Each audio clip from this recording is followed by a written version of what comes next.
you know, we were amazed when we first met Moorgen. It was like one of the top brands on earth when we saw their products. And we got so excited about the ability to design for them.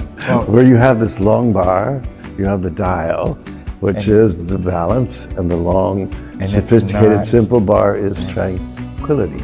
So it's not a intervention in the environment that you live in, or that you work in, or that you socialize in. It's not an intrusion. You know, Moorgen's doing its thing in the background.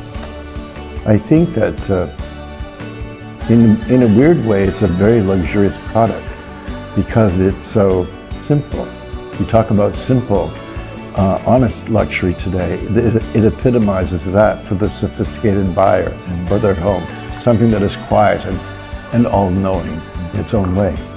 So if you look at the product itself, just as I mentioned earlier, just the touch, the rotary dial.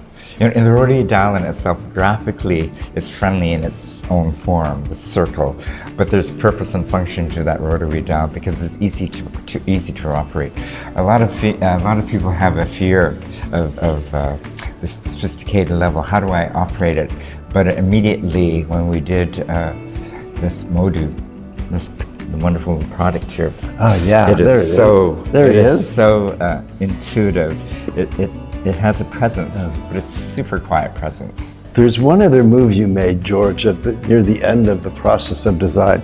Originally, this dial was centered in the middle, and by moving it over, which I thought was one of your brilliances, but it was a brilliance in this case, it creates a little bit of tension here, so that it's off center and in.